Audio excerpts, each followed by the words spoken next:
Sebagai wanita yang sedang mengandung, istriku secara rutin memeriksakan perkembangan kehamilan kepada dokter spesialis kandungan di dekat rumah kami di Bogor.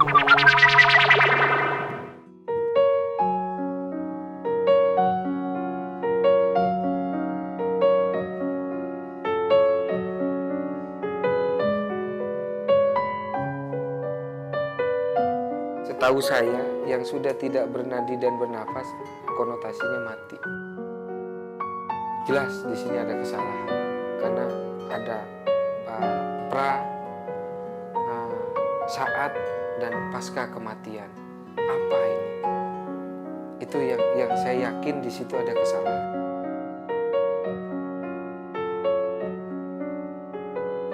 Awalnya semua terlihat baik-baik saja.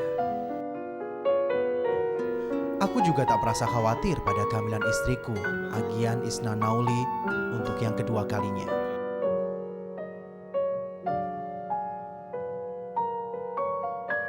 Karena pada kehamilan yang pertama, istriku juga tidak mengalami gangguan apapun.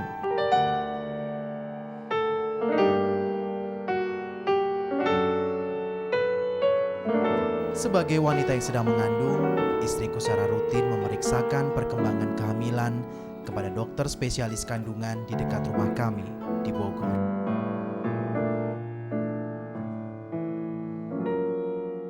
Walaupun istriku tidak pernah menderita penyakit apapun, termasuk hipertensi, namun pada masa kehamilan yang kedua itu, tekanan darah istriku tidak stabil.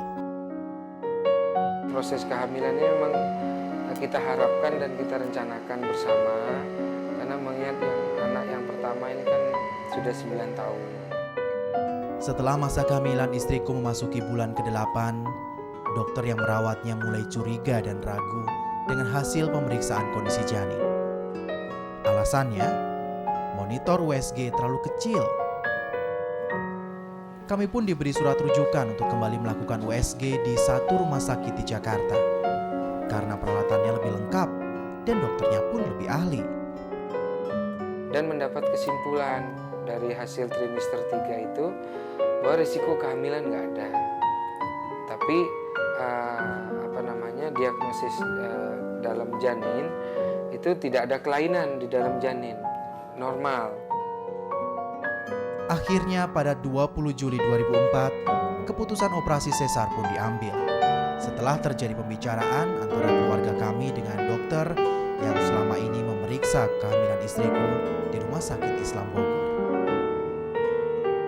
Jadi dari pertanyaan saja dikemukakan bahwa sebelumnya ada hipertensi gitu. Jadi kita nggak pernah meriksa, nggak pernah ketemu sebelum usia kehamilan 25 minggu. Syukurlah, operasi yang dijalani istriku berjalan dengan lancar. Meskipun anakku lahir dengan selamat, tak urung ia harus masuk inkubasi di Rumah Sakit PMI Bogor. Kondisi anakku kurang sehat. Setelah melalui proses operasi, istriku kembali siuman. Ia juga masih bisa berkomunikasi dengan baik.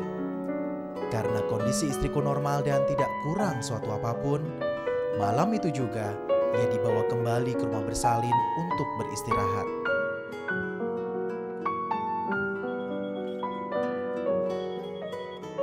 Ternyata awal bencana itu datang keesokan harinya.